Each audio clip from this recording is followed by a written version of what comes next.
హరి ఓం. నిన్నటి రోజున పార్వతీ పరమేశ్వర కళ్యాణంలో ఆ వివాహ మంటపానికి చేరుకోవడం, పార్వతీ పరమేశ్వరులిద్దరినీ కూడా పెండ్లి కుమారుణ్ణి పెండ్లి కుమార్తెని చెయ్యడం, అక్కడ ఉండేటటువంటి ఆడపెళ్లి వారి యొక్క బంధువులలో పెద్దలందరూ కలిసి ఎదురు వెళ్ళి మధుపర్కం ఇచ్చి వారిని విడిది గృహ ప్రవేశం చేయించడం వరకు నిన్నటి రోజున చెప్పి ఉన్నాను. శంకరుణ్ణి చూడాలని చాలామందికి తహతహ.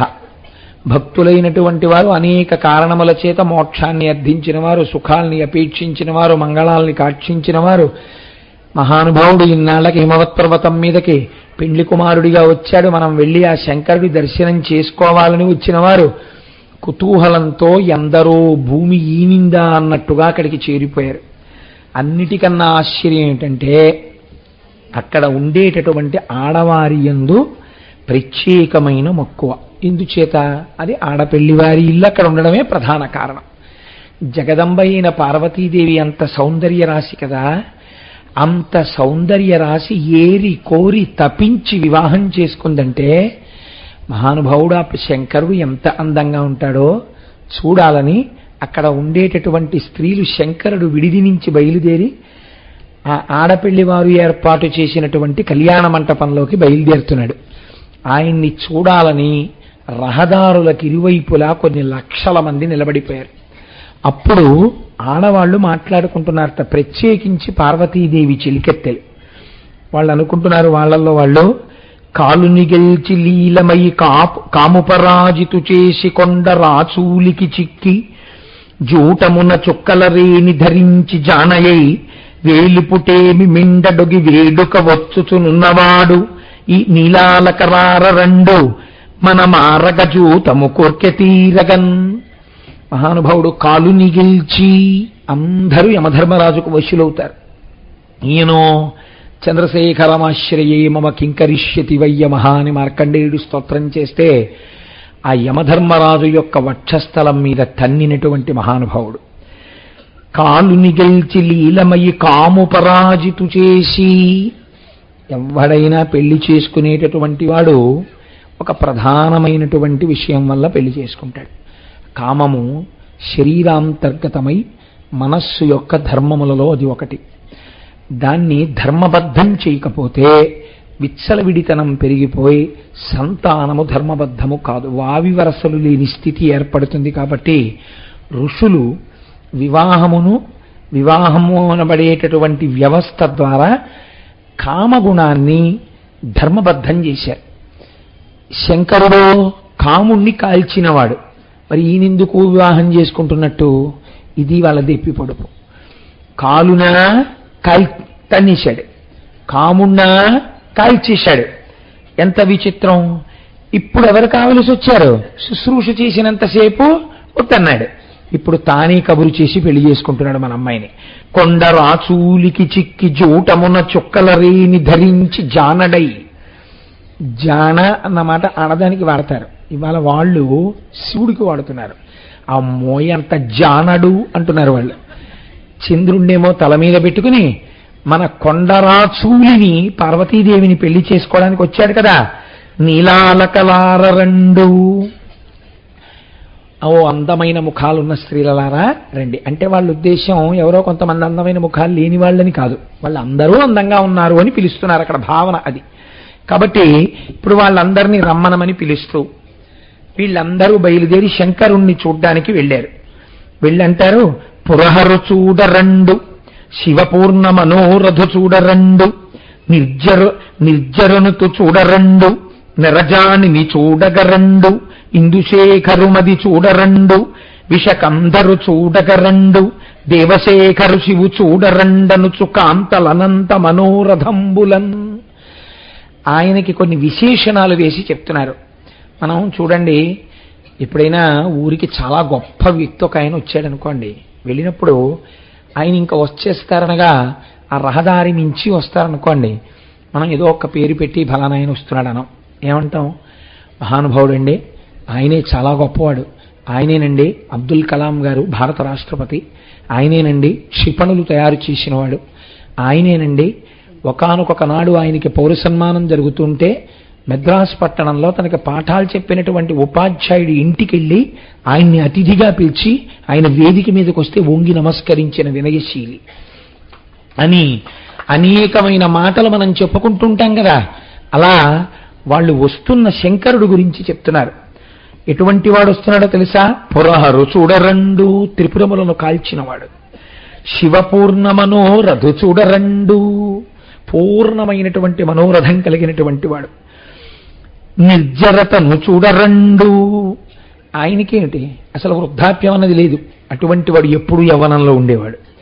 నిరజానని చూడగరండు, అబ్బో ఎంత నిరజానుడు, ఇదో కొత్త మాట తెలుగులో.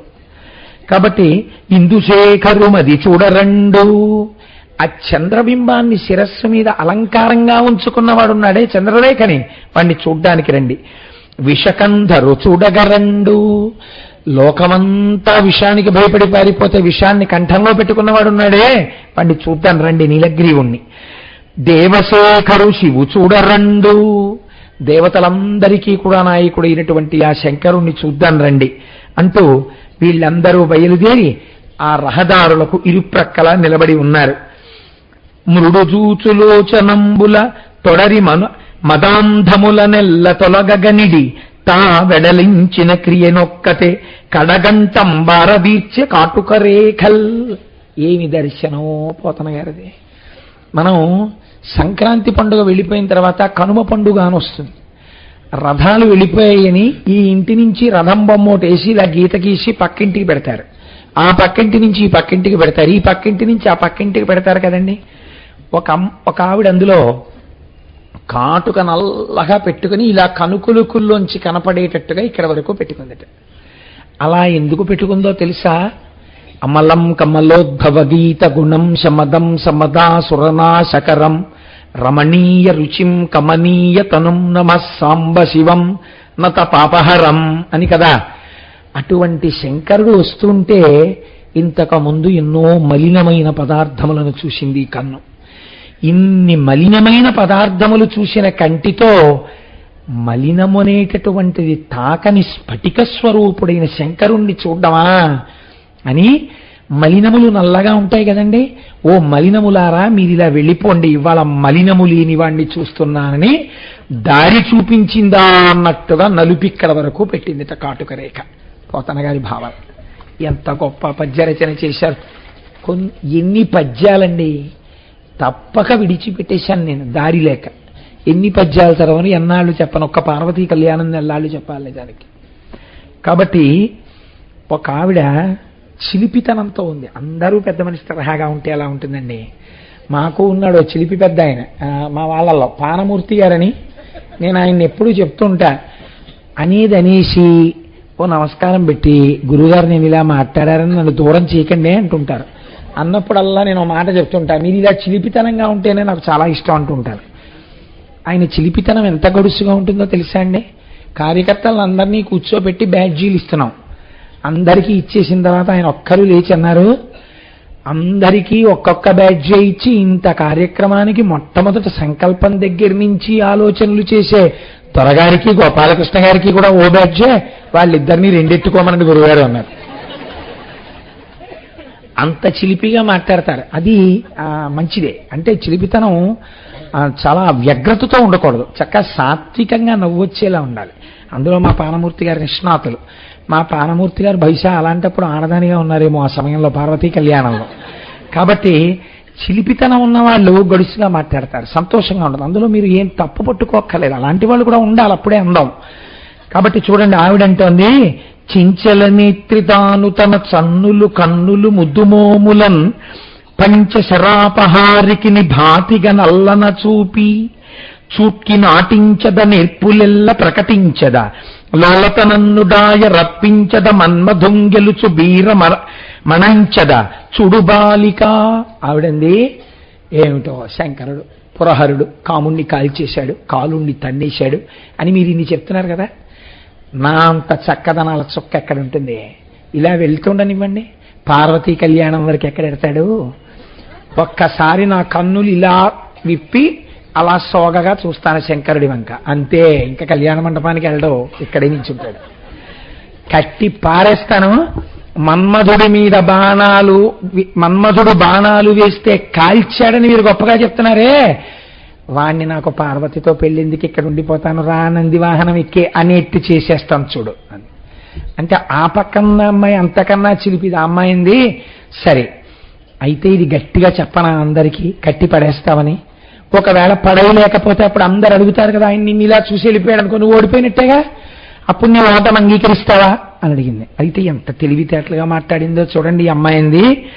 ఒక్కటి చెప్పెదన్ వినుము యొయ్యన రమ్ముల తాంగి, నేడు నా చక్కదనంబు చూచి మదసామజ చర్మధరుండు శూలి తా చిక్కునో చిక్కడో నిజము చెప్పుము నాకు కురంగలోచన, చిక్కిన చిక్కకున్న మరి చల్వలతో వినపింపకుండుమి.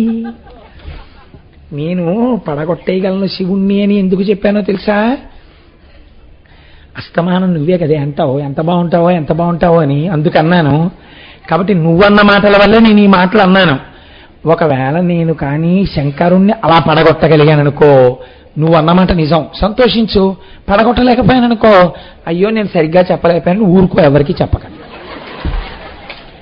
అయ్య బాబోయ్, ఇలాంటి పద్యాలు పోతన గారు రాశారండి, ఎన్ని పద్యాలు రాశారు. కాబట్టి చిలిపితనంతో ఒక అబల అలా మాట్లాడింది. కమలాక్షి ఈతడే కళ్యాణమూర్తి అయి సమ్మోదమునవచ్చు జనమగడు. అయ్య బాబు ఎన్ని మాటలు అన్నారండి ఈ మాట ఆయన్ని. బహుశా నాకైతే అనిపిస్తుంది లోకంలో ఎంత గొప్పవాడైనా అయి ఉండొచ్చు సమాజంలో, ఆయన పెళ్లి కొడుకుగా కూర్చున్నప్పుడు మాత్రం చాలా చిలిపితనంగా చాలా చమత్కారంగా ఆయన ఆట పట్టించేది మాత్రం ఆడవాళ్ళే నిజమండి. కాబట్టి వాళ్ళంతా స్వతంత్రంగా శంకరుణ్ణి మాట్లాడగలిగారు. వాళ్ళకి తెలియదేమిటి పురహరుడు అన్నవాళ్ళు. కమలాక్షీతడే కళ్యాణమూర్తి అయి సమ్మోదమునవచ్చు జానమగడు. ఎందుకు ఈ మాట అందాం? సమస్త జ్ఞానం ఏంది లోకంలో అని నోట మాట కూడా మాట్లాడకుండా ఇలా పట్టు కూర్చున్నాడు సనక సనందనాథుల దగ్గర.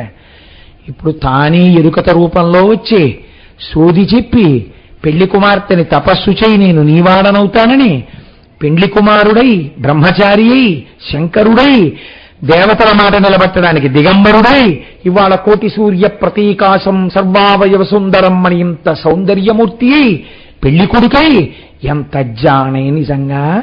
అబ్బో ఆ రోజుల్లో పెళ్లి చేసుకోమంటే నాకెందుకు కళ్యాణం అన్నట్టు అలా ప్రవర్తించాడా. ఇప్పుడు తానే చక్క పెళ్లి కొడుకులు ఎంతమందిని తీసుకొచ్చేసాడు, పైగా అగస్త్యుడు వెళ్ళవలసి వచ్చింది, ఇంతమందితో పెళ్లికొచ్చాడా, జానకాడు. కాబట్టి కమలాక్షి ఈతడే కళ్యాణమూర్తి అయి సమ్మోదమునవచ్చు జానమగడు, కామినీతడే ఘనజటావలిలోన మిన్నేరు దాచిన మిండగీడు. ఈయనెవరనుకుంటున్నావు? ఆ జటాజూటం ఇంతలా కనపడుతోందా? ఒక పుట్ట కొన్ని వేల సంవత్సరములు గంగ పడుతుంటే చుక్క కింద పడకుండా గంగలు దాచేట జటాజూటంలో. ఆ జటాజూటం అంత గొప్పదే, ఏమీ తెలియనట్టుగా ఇలా కట్టుకొచ్చేస్తున్నాడు. చూసావా ఆ జటాజూటం? మనం ఇవాళ తప్పకుండా చూడాలి. వెలదిరో ఈతడే వెన్నెల పాపని పువ్వుగా తురిమిన పుట్టుభోగి. శంకరుడికి ఈ మాట వేయరండి సాధారణంగా. ఆయన త్యాగి, ఆయన భోగం అనుభవిస్తూ కనబడ్డ ఒక్క దక్షారామంలోనే అలా కనబడతాడు. వాళ్ళంటున్నారు భోగానికి సాధారణంగా ఏ అర్థం చెప్తామంటే లోకంలో భోగం అనుభవించేటటువంటి వాడు అంటే పురుషుడైనా స్త్రీ అయినా పుష్పాలంకారం చేసుకుని ఉంటారు అని. కాబట్టి అందుకే శంకరాచార్యులు వారు ద్వంద్వార్థంతో శ్లోకాలు ఇచ్చారు. సంధ్యారంభ విజృంభితం శృతి శిరస్థానాంతరాధిష్ఠితం సప్రేమ భ్రమరాభిరామమ సకృత్సత్వాసనాశోభితం భోగీంద్రాభరణం అన్నారు ఆయన కూడా. భోగీంద్రాభరణం అంటే పాములు వేసుకున్న వాడికి ఆభరణం మల్లెపువ్వే, భోగులైన వాళ్ళు చీకటి పడేటప్పటికీ చుట్టుకునేవి మల్లెపూలే. కాబట్టి అందరూ మామూలు పూలు ఇట్టుకుంటారే, ఈ శంకరుడు ఎంత పుట్టుభోగో తెలుసా. కొంతమందిని ఈ మాట అంటాం మనం, పుట్టుభోగండి ఆయన ఎప్పుడు అంతే అలా జల్సారాయిళ్ళ తిరుగుతుంటాడంట. ఈ మాట శంకరుడికి వేశారండి వాళ్ళు, పుట్టుభోగి అన్నారు. ఎందుకని? అందరూ పూలెట్టుకుంటే పూలేమిటి నా కర్మ, నేనేమి ఇలా పూలెట్టుకోనని చంద్రరేఖ పెట్టుకున్నాడు కొప్పులో. వెలదిరో ఈతడే వెన్నెల పాపని పువ్వుగా తురిమిన పుట్టుభోగి మగువరా ఈతడే మన గౌరి నలరింప మాయపు వటువైన మాయలాడు. మన గౌరీదేవిని పరీక్షించడం కోసమని మాయబ్రహ్మచారిగా వచ్చిన వాడినే. ఉత్తమాంగి ఇతడే విత్తేషు చెలికాడు. కుబేరుడు ఎప్పుడూ వచ్చి పక్కన నమస్కారం పెడుతూ నిలబడేటటువంటి అర్చింపబడేటటువంటి వాడు కుబేరుడికి చిలికాడు ఇతడే. విమలనేత్రి ఇతడే వేల్పురేడు. ఈయనే సమస్త దేవతలకి సార్వభౌముడు. అందుకే మనం శ్రీశైలే స్వర్ణశృంగే మణిగణరచితే కల్పవృక్షాళిశీతే స్ఫీతే సవర్ణ రత్న స్ఫురిత నవగృహే దివ్యపీఠే సుబార్హ్యే ఆసీన సోమచూడ సకరుణనయన సంగన స్మీరవక్త్ర శంభుశ్రీ భ్రమరీశ ప్రకటిత విభవో దేవతా సార్వభౌమా అని పిలుస్తాం. దేవతా సార్వభౌముడు. ఇందువదన ఇతడే మందిర కైలాస కంధరుండు నీల కంధరుండు. ఇతడే కైలాసానికి అంతటికీ కూడా అధిపతి. అటువంటి వాడు వస్తున్నాడు, చూడండి చూడండి అని.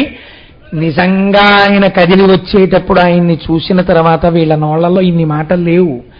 అసలు ఆయన అందం చూసి, ఆయన దీప్తి చూసి, తేజస్సు చూసి కన్నుల వెంట నీరు కారుతుండగా అలా నమస్కారం పెడుతూ నిలబడి ఉండిపోయారు. మహానుభావుడు ఆ విడిది మంటపంలోంచి బయలుదేరి కళ్యాణ మంటపంలోకి విడుతున్నాడు. పార్వతీదేవికి మంగళస్నానం చేయిస్తున్నారు. ఇలాంటివి విన్నంత మాత్రం చేత ఇంటికి తోరణాలు నిలబడతాయి. పార్వతీదేవి మంగళస్నానం అంటే మాటలేం కాదు కదండి. పొద్దున్నే కదా మనం పెళ్లి కూతుర్ని చేశాం అమ్మవారిని. అది మంగళస్నానం, అది అభిషేకం కాదు, మంగళస్నానం అవుతుంది. కాబట్టి చూడండి, అందుకే పొద్దున్న చక్కగా నూనె పెట్టించి అమ్మవారికి ఒళ్ళు నలిపించి గోరువెచ్చటి నీటితో స్నానం చేయించాం. అతివలు కస్తూరి నలికించి ముత్యాల ముగ్గులు తీరిచి ముదముతోడ. రేపు పెళ్లి కూతుర్ని చేస్తున్నామని ఆ పెళ్లి కూతుర్ని చేసే మంటపానికి చుట్టూ ఉన్న ప్రాంతం అంతా కూడా ముగ్గులు పెట్టారట. నిజంగా ఎంత భక్తి కలిగిన వారో నాకు తెలియదు, కానీ నేను ఈ అయ్యప్ప స్వామి దేవస్థానంతో నాకు ఈ కార్యక్రమాలతో ఒక 4 సంవత్సరాలుగా గొప్ప అనుబంధం ఏర్పడింది. అప్పటి నుంచి చూస్తున్నాను, ఈ ధనధైర్య లక్ష్మి గారి బృందం ఉండే ఒక్క గుర్తింపు కోరరు, బయటికి రారు, ఎవ్వరితో మాట్లాడరు, మేమిది చేస్తున్నామని చెప్పరు. వాళ్ళు నిన్న రాత్రంతా అమ్మవారికి పెళ్లి కూతుర్ని చేస్తున్నామని నిన్న రాత్రంతా ముగ్గులు పెట్టి తెల్లవారుజామున 5 గంటలకి ఇంటికి వెళ్ళారు. స్నానం చేసి గంటలో 6 అయ్యేటప్పటికి మళ్ళీ వచ్చేసారు. వాళ్ళు భోజనాలు చేయరు, రాత్రిళ్ళు ఇళ్లకి వెళ్ళరు, ఆలయంలోనే కూర్చుని 200 సుబ్రహ్మణ్యేశ్వర స్వామి వారికి సంబంధించినటువంటి ఆ కావిడిలకి పసుపులు రాసి బొట్లు పెట్టి పూలు అలంకారం చేసి అందరూ వాటిని ఎత్తుకుంటుంటే వాళ్ళు దూరంగా చేతులు కట్టుకుని నిలబడి మురిసిపోతారంతే. ఎంత భక్తో నిజంగా. అలాంటి వాళ్ళని ఏ కారణం పెట్టి పొరపాటు మాట నోటి వెంట వచ్చినా మహాపాపం అవుతుంది. వాళ్ళంతటి భగవద్భక్తులు, అంత సేవ చేసిన వారు. కాబట్టి అక్కడ అతివలు కస్తూరి నలికించి ముచ్చాల ముగ్గులు దీరిచి ముదముతోడ. అక్కడ చక్కగా ముగ్గులు పెట్టారు. రత్నపీఠమునకు రాజాస్య మేనకతో పార్వతీదేవి తొడి తెచ్చి, రత్నపీఠం ఒకటి వేసి దాని మీద పార్వతీదేవిని తీసుకొచ్చి కూర్చోబెట్టారు. పసుపు టక్షింతలు పరగంగ దీవించి పెట్టి వాద్యంబులు బెరసిమ్రోయ. అమ్మవారికి ముత్తైదువులందరూ చక్కగా అక్షతలు వేసి ఆ తలస్నానం చేయిస్తున్నారు. తల్లి తలంటంగా తనుమజ్జనములార్చి ఒప్పార తడియొత్తులు నిదాల్చి. పెద్ద ముత్తైదువులు వచ్చి కుంకుడు పులుసు పోస్తుంటే తల్లిగారు స్వయంగా అమ్మవారి తల రుద్దింది. ఏం తలండది? ధునోతుధ్వం తన్నస్తులితదలితే ఇందీవరవనం. ఆ జుట్టు కనపడితే చాలు అజ్ఞానం పోతుంది. అటువంటి తలని మేనకాదేవి నా కూతురు పెళ్లి కూతురని ఆ రోజున కుంకుడు పులుసుతో తలస్నానం చేయించి తల రుద్దుతోంది. ఏమీ తెలియని దానిలా అందరి మెడలలో మంగళ సూత్రాలు నిలబడడానికి కారణమైన సర్వమంగళ తానే పెళ్లి కూతురైంది. ఆ రోజున తానే తలంటించుకుంది. ఆ తర్వాత తలస్నానం చేయించి పొడి బట్టతో చక్క ఒళ్ళంతా తుడిచారు. బహుళ రత్నచయము బడిసి పొందుగవయిచి పట్టు పుట్టములను కట్టనిచ్చి అనేకమైనటువంటి రత్నహారాలు అలంకారాలు చేసి అమ్మవారికి పట్టుబట్టలు తొడిగారు. పేరంటాండ్రు చూడ పెండ్లి కుమారిగై సెయ్యదల చిగడచి చెలువు మిగుల. ఆ తల్లిని తీసుకొచ్చి పేరెంటాళ్ళందరూ వచ్చేటప్పటికి అక్కడ కూర్చోబెట్టారు.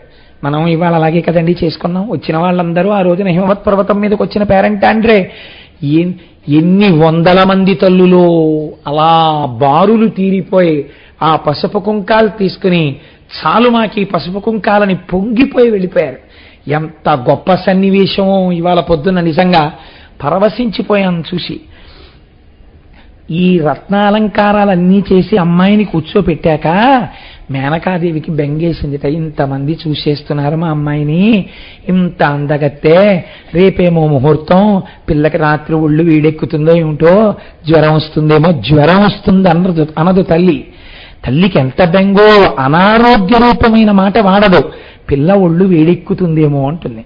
పిల్ల ఒళ్ళు వేడెక్కుతుందేమో, అంత అందం కనపడకుండా ఏమైనా ఏదో పెద్ద అలంకారం చేసినట్టు కప్పెద్దురు పెద్ద కనపడకుండా అందిట.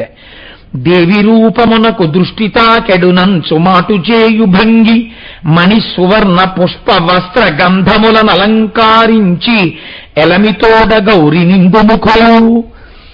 ఇంతమంది చూసేస్తుంటే దృష్టి తగిలిపోతుందేమో అని ఎక్కువ పువ్వులు పెట్టేసినట్టు, ఎక్కువ నగలేసేసినట్టు ఆవిడ ముఖం అవి బాగా కనపడకుండా బాగా అలంకారం ఎక్కువ చేసేసారట. ఎందుకని లోపల నుంచి వెనకలే అంటోంది, ఇంకా పెట్టేయండి మా అమ్మాయి బాగా కనపడకూడదని. ఎంత బెంగో! అలా తల్లి అయి అలా బెంగ పెట్టుకున్నది ఎంత అదృష్టవంతురాలండి అమ్మవారికి. దర్శన భాగ్యం చేత రేపు అలా మనం నడిచి రావడం చేత మనం కూడా ధన్యులమవుతాం. నేనంటాను, ఇంకా ఇవాళ ఉదయం నుంచి మనకి సంబంధించినంత వరకు రెవెన్యూ రికార్డ్స్ లో కాకినాడేమో, మనకి సంబంధించినంత వరకు ఇది హిమవత్ పర్వతం. కాబట్టి ఇప్పుడు అమ్మవారిని తీసుకుని వచ్చారట కళ్యాణం కోసం అని చెప్పి. ఇంకా శివుడు పీటల మీదకి వచ్చి కూర్చుంటున్నాడు. పొందుగ పుష్పమేఘములు పువ్వుల వానలు చల్లు చల్లున దుందుబి కాహళధ్వనులు తూర్యరవంబులతో గణాధిపులు సందడి చేయ దేవతలు సంభ్రమతం జయపెట్ట బ్రహ్మ గోవింద పురందరొంకదిసి వేట్క కెలంకులయందు కొల్వగన్. ఆ శివుడు పీటల మీదకి వస్తుంటే చారిత్రాత్మకమైన కళ్యాణం కాబట్టి పువ్వులు మేఘాలలోంచి వృష్టి పడిపోయిందా అన్నట్టుగా ఆ పువ్వులు చల్లేశారట. రేపు మీరు చూద్దురు గాని మన పార్వతీ కళ్యాణానికి అమ్మవారు మామూలుగా ఏం రాదు, ప్రతి కళ్యాణంలాగా లోపల నుంచి బుట్టలో కూర్చుని నారాయణి కాబట్టి పీటల మీద మనందరి పనుపున కూర్చోపెడతాం కొంతమందిని. మీరు నా తీర్పును అంగీకరిస్తారు అని నాకు ఒక గొప్ప నమ్మకం. అందరం కూర్చోలేం, కూర్చున్న వాళ్ళు మనందరి తరపున చేస్తారు. వాళ్ళు లక్ష్మీనారాయణులు ముందు బ్రహ్మగారు నడుస్తుంటారు. సరస్వతీదేవి మాత్రం ఇక్కడే నిలబడి ఉంటుంది శివుడి దగ్గరే. బ్రహ్మగారు ముందు నడుస్తుండగా లక్ష్మీనారాయణులు పక్కన నడుస్తుండగా ఆ పీటల మీద కూర్చునే వాళ్ళు బుట్ట ఎత్తి పట్టుకుని అమ్మవారిని తీసుకుని మేళతాళాలతో పువ్వులు చల్లుతుండగా వస్తారు. అలాగే శంకరుణ్ణి పెళ్లిపీటల మీదకి తీసుకొస్తుండగా మేఘములలోంచి వర్షం పడ్డట్టు పుష్పవృష్టి కురిపిస్తాను రేపు. అంత పుష్పవృష్టితో పార్వతీ పరమేశ్వరులు వస్తారు. అయ్యవారు అటువంటి పుష్పవృష్టితో పెద్ద మేళతాళ ధ్వనులతో ఇంతమంది గణాధిపులు అందరూ నిలబడిపోయి ఎక్కడ చూసినా జయ జయ శంకర హర హర శంకర నడుస్తుంటే ఆ పీటల మీదకి వచ్చి కూర్చున్నట్ట. పార్వతీదేవి గౌరీ తపస్సు చేసింది, ఆవిడ వరిచి తపస్సు. మరి ఎవరి కోసం చేయాలండి? కాబట్టి పసుపు కుంకుమల కోసం సంప్రదాయానికి ఆవిడ చేసి ఆ తల్లి బయలుదేరుస్తోందిట. అమ్మవారు వచ్చేటప్పుడు ఎలా వచ్చిందిట? చెలువపులో అనందయు శ్రీయు అరుంధతియు సరస్వతీలనయు పిక్కు వస్తువులు లాలిత వృత్తి పసిండి పళ్ళెరంబుల నమరించి దేవముని పుణ్య వధూజన కోటితోడ గ్రంథలు కొని పాడుచున్ నడువ ధన్యులు దిక్పతులెల్ల కొల్వగన్. ఎందరో ధన్యులైన వారు దిక్పాలకులు ఇంతమంది మధ్యలో నిలబడి కొలుస్తుంటే అమ్మవారు చుట్టూ ఓ పక్కన సరస్వతీదేవి, ఓ పక్కన లక్ష్మీదేవి, అరుంధతి, ఆ తర్వాత శచీదేవి, వీళ్ళందరూ వెంట వస్తుంటే అమ్మవారు పెళ్లిపీటల మీదకి బయలుదేరి వస్తోందట. వేదంబులు కీర్తింపగనాదట సన్మునులు కల్వహర్షముతోడన్ ఆది గిరీరులేటికి వేదంత విదుండు శివుడు వెంచేసనొగిన్. చారిత్రాత్మకమైన ఘట్టం. అసలు ఎన్నడూ అలా వెళ్ళవలసిన అవసరం లేని శంకరుడు పార్వతీదేవి అడిగిందని కన్యాదాత గారి ఇంటికి తానే వచ్చాడు. హిమవంతుడి ఇంటికొచ్చి లోపలికి ప్రవేశిస్తున్నట్ట. ఎవరు? వేదంబులు కీర్తింపగనాదట సన్మునులు కొల్వి హర్షముతోడన్. సంతోషంగా ముఖం ఇలా పెట్టి, ఏమిటి నేను ఇలా లొంగిపోయాను అనుకోలేదుట, పొంగిపోతూ హిమవంతుడి పేరు నిలబెట్టాను, నా భార్యకిచ్చిన మాట నిలబెట్టుకున్నానని ఇంత ముఖం చేసుకుని నవ్వుతో లోపలికి వస్తున్నట్ట. ఆ ఊరంతా ఉందిటండి ఆ రోజున. హిమవత్ పర్వత ప్రాంతాలన్నీ ఎక్కడ చూసినా కోట్ల మంది నిలబడిపోయారండి. రేపు అలా నిలబడిపోయే వాళ్ళ కోసమని ప్రొజెక్టర్స్ లైవ్ టెలికాస్ట్ చేస్తారు బయట స్క్రీన్స్ పెట్టి పార్వతీ కళ్యాణానికి. వామదేవ వైభవంబుతోడని వైభవంబున రసియపురంబు వలసే చందురుండవడమ ఆనంద ఘూర్నిల్లు పాలవెల్లి భంగి ప్రజ్వరీ. చందురుండవడమ అందందు ఘూర్నిల్లు పాలవెల్లి భంగి ప్రజ్వరిల్లి. చంద్రుడు పూర్ణచంద్రుడు అవుతుంటే, కళలు పెరుగుతుంటే సముద్రంలో పోటీ పెరుగుతూ ఉంటుంది. పూర్ణచంద్రుడు వచ్చేసాడు అనుకోండి, సముద్రం పోటీ ఎక్కువైపోయి ఒక్కసారి తీరాన్ని కూడా దాటి పైకి వస్తూ ఉంటుంది. ఇంకా పరమేశ్వరుడు బయలుదేరిపోతున్నట్ట. రేపు తెల్లవారేటప్పటికి మనందరం ఎలా ఉంటామండి? అమ్మో ఆరైపోతాండి, అవునా ఇవాళ ఆదివారం మీ టిఫిన్. ఆయన మాత్రం ఉంటారండి, ఆయన వచ్చేస్తారు ఎలాగో ఊరేగింపుకి. కాబట్టి రేపు ఏ సందుల్లోంచి చూసినా ఊరేగింపుకే. పార్వతీ పరమేశ్వర కళ్యాణంలో వెళ్ళడం అంటే మాట్లాడి ఎన్ని కోట్ల జన్మల పుణ్యమో. పరుగు పరుగున అందరం అక్కడికి చేరిపోయినట్టు ఆ కర్ణ ఇది పౌర్ణమి చంద్రుడు ఎప్పుడైపోతాడు? కళ్యాణం పీటల మీదకి స్వామి అమ్మవారు వస్తుంటే పౌర్ణమి చంద్రుణ్ణి చూసిన పాలసముద్రం పొంగిపోయినట్టు జనమందరూ అమ్మయ్యా ఇద్దరు పీటల మీదకి చేరిపోయారు. మా నోములు పండిపోయాయి, మా వ్రతాలు పండిపోయాయి. ఆ దేవతా సార్వభౌముణ్ణి జగదంబతో కలిసి పీటల మీద చూస్తున్నాం, చాలు మా కలలు పండిపోయాయి, మాకు కన్నులున్నందుకు ఇన్ని కోట్ల జన్మల తర్వాత ఈ నేత్రములు సార్థకత పొందాయి అని పరవశించిపోతున్నారు. పోతన గారు పౌర్ణమిని చూసిన సముద్రంతో పోల్చారు. ఒక్కొక్క కళకి పెరుగుతుండాలి, పెళ్లివారింట్లో ఒక్కొక్క కళకి జనం అలా పెరుగుతూ ఉండాలి. మనకు పొద్దున్న ప్రారంభం అయిపోయింది కదండి. కాబట్టి ఇప్పుడు ఎదురుగా శేషలు చల్లుచ పదిపడు సింహాసనంబుపై పరమేశం ముదువారను నిచిదేవర పదకమలములద్రిరాజు భక్తింకడియన్. ఆ శంకరుణ్ణి తీసుకొచ్చి చక్కటి ఆసనం మీద కూర్చోబెట్టి, మహానుభావుడు శంకరుడు నాకు అల్లుడవడానికి నేను కింకరుణ్ణి, నన్ను పిల్లనివ్వరా అని కబురు చేయడమ్మా అని తానొచ్చాడా అని పొంగిపోయి వినయ విధేయతలతో ముందు వెళ్ళగానే ఆ పెళ్లి కొడుకు యొక్క కాళ్ళు కడిగేట. కాళ్ళు కడిగి పరవశించిపోయేట. ఆ మధ్యలో తెరబట్టారట పార్వతీ పరమేశ్వరులకు. తెరబడితే మెరయంగా మధుపర్కము కర్రకంటు నికిచ్చి వెనుక కమనీయముగా మరిగట్ట నిచ్చి కన్యకు మరుగున తెరవార పంచమహితాత్మకుడై. ఆ మధ్యలో తెరపెడితే అటువైపు శంకరుడు కూర్చున్నాడు, ఇటువైపు పార్వతీదేవి కూర్చుంది. ఇవాళ మనం చాలా దోషభూయిష్టమైనటువంటి ప్రవర్తనతో ఉన్నాం. పెళ్లి అయిన తరువాత తెర పైకెత్తేంత వరకు, కన్యాదానం అయిపోయే వరకు పెళ్లి కూతురు పెండ్లి కూతురు పక్క పక్కన ఆసనముల మీద కూర్చుండరాదు. అలా కూర్చోపెట్టినది దుష్ట నక్షత్రమైతే ఎన్ని కడగండ్లో వస్తాయి. రిసెప్షన్ పేర్లు చెప్పి మనది కాని సంస్కృతితో పక్క పక్కన కూర్చోపెడుతున్నారు. కన్యాదానం అయిందా? ఇచ్చాడా తండ్రి గారు? ఏ అధికారంతో నువ్వు కూర్చోపెట్టావు నీ కూతుర్ని? ఎంత దారుణ అయిన విషయం చూడండి. అలా పెళ్లి కొడుకు పక్కన కూర్చోపెట్టేసి అందరూ వచ్చి పెళ్లి కొడుకు పెళ్లి కూతురు నక్షతలు వేసేసిన తర్వాత వాళ్ళు దంపతులు అయిపోతే అప్పుడు నువ్వు ఎలా కన్యాదానం చేస్తున్నావు? ఆవిడ ఇంకా కన్య ఏమిటి? భావన చేత మలినమైపోలేదు? అందరి దృష్టిని నువ్వు అలా కూర్చోపెట్టి నువ్వు కన్యాదాతవా? నువ్వు మగ పెళ్లి కొడుక్కి తండ్రివా? ఏది సంస్కారం? అలా కూర్చోపెట్టకూడదు. ఆడపిల్లకి అక్షతలు వేయించాలి, మగపిల్లాడికి అక్షతలు వేయించాలి. కాబట్టి తెరపట్టారు. తెరబడితే అటు ఇటు కూర్చున్నారు. లోకమునకు సంప్రదాయం నేర్పాలి, సశాస్త్రీయ కళ్యాణం అంది అమ్మవారు. అందుకని తల్లి కూడా అటు కూర్చుంది, శంకరుడు ఇటు కూర్చున్నాడు. మధ్యలో తెరపట్టారు. కరుణాపాంగుడు శంభర సురపతికై దండగొనుచు సురుచిరగతుల తెరలో వచ్చి నిలిచెను తెరలేదను కోటి చంద్రదిప్పులు వారన్.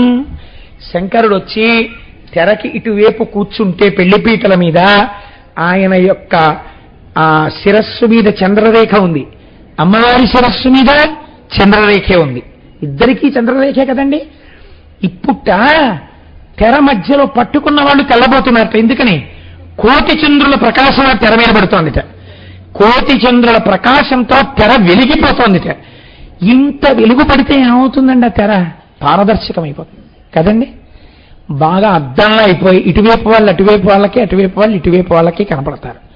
అందుకే అసలు ఇద్దరూ చంద్రకాంతులు తెర మీద ప్రసరింప చేసుకుని చక్కగా ఓరచూపులతో తెరలోంచి చూసుకుంటున్నారేమో అనిపించింది చూసే వాళ్ళకి. ఇరువురు దమరంగముల వరవదనబ్జములు చూడవంచితమతులై తెరయప్పుడు వాయనయనే సరినువ్విళ్ళూరిగపుడు సతియున్ పతియున్.